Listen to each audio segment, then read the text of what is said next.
This is appalling, the way that we're treating our students, isn't it? Why aren't they able to socialise with other young people? And why on earth are they having their education threatened and their financial security put at risk with a £40,000 collective fine?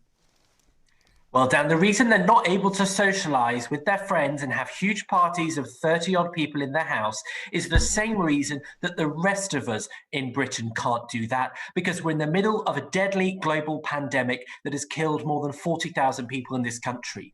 And when these students tell the police that they were spoiling their fun, I say they sound more like spoilt brats. The fact is that lots of us have made terrible compromises, many people far greater compromises than simply not seeing their friends, and these students couldn't be bothered to do their bit for the rest of Nottingham or the rest of the country. Well, some people argue, Benjamin, that they may actually be helping society, because if you look at Alison Pearson, the columnist for the Daily Telegraph, she said she celebrated when her son at university got COVID-19, because these people are folk that are able to, on the whole, get the virus safely and then develop a degree of herd immunity.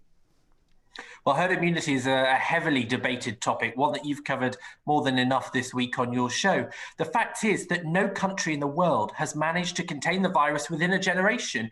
And the likelihood that if some of them got coronavirus and they spread it among 30 people, they go to the shops, they might go home at Christmas, there might be all sorts of other ways it spreads throughout their university. The fact is that someone could die as a result of their behaviour. Now, there's nothing happy or content about not being allowed to have parties. All of us like parties, I sure do, but it's dangerous and irresponsible, and they let everyone down by going and having that party despite the restrictions that apply to all of us. But Dominque Samuels, this isn't simply about having a party, is it? This is about people's mental health, and young people in particular are suffering.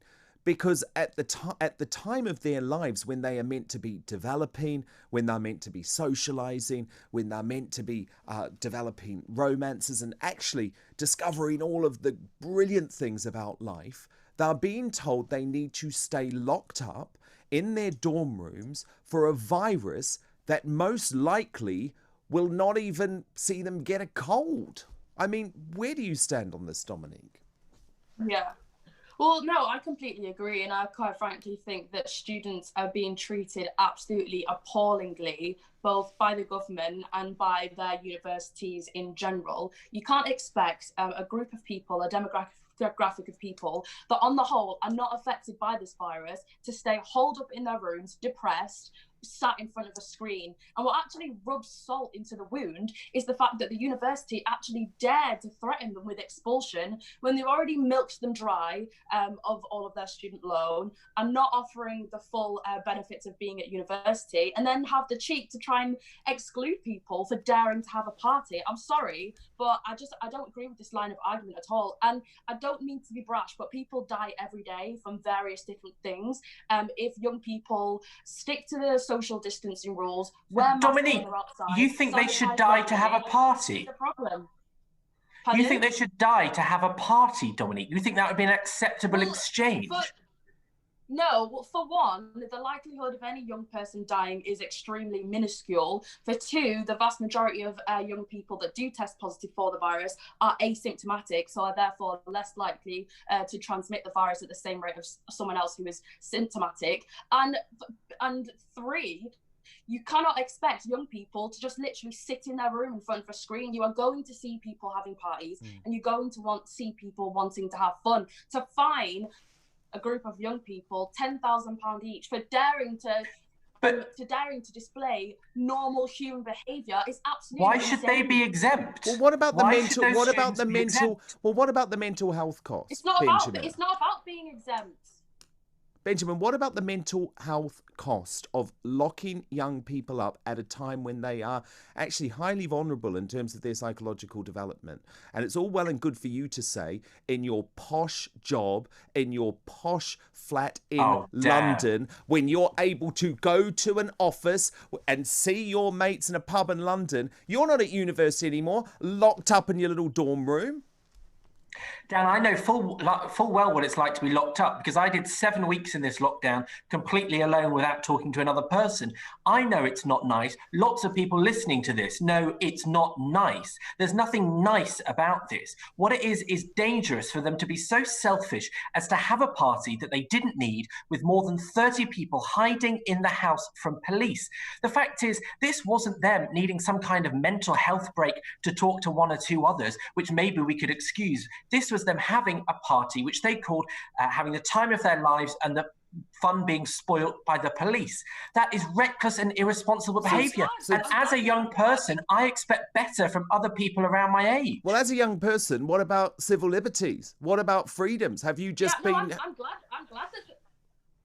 Yeah, I'm glad that they had the party, and I'm glad that they're breaking the rules, if I'm being quite honest, because the way we're being treated is absolutely disgusting. We're being taken advantage by universities. We're being forced to be holed up in our room and forced to be locked inside when we're the least affected by this pandemic. It's just a fact. Young people have, in many ways, been the most affected. Graduates can't find any jobs. People are committing suicide in their dorm rooms.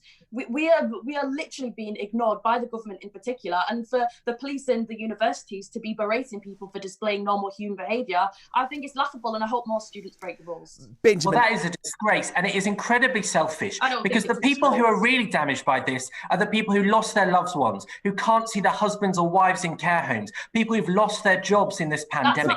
Those are the people who are struggling, not students. But Benjamin, we're not forcing them to do that. But Benjamin, what you're also doing there is also immediately shutting down a fair debate. And that's what's concerning me, the fact that we're unable to debate this form of lockdown. And there is a debate to be had, Benjamin. It's not simply a case of lock everyone up or everyone dies, because, Benjamin, you should know better than anyone, if you've been reporting it for your newspaper, that 26,000 people died after lockdown between March and September because of the fact that they were locked in their houses. There is a cost to lockdowns too. But Benjamin, just finally, do you not think that this is a total waste of police time and resources?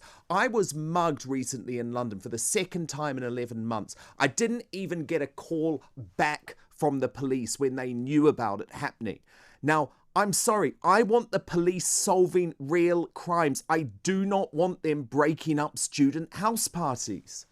And I want us to get through this lockdown, this pandemic, and have this awful Answer the question, is this a waste of police time? No, because they should not be letting people break the rules. Everyone listening to this who is following the rules, who is compromising in their lives, they will ask, why did these students get away with it? Or they might have sympathy, Benjamin. Or they might have sympathy for the fact that our young people are losing every opportunity that they usually should have, and that perhaps they made a youthful indiscretion that should be forgiven, because all young people make mistakes, and this is pretty low on the scale of mistakes, hosting a house party. Fascinating debate, though. That's Benjamin Butterworth, late editor at the newspaper, and Dominque Samuels, the Conservative commentator. What do you think? 0344 499 1000.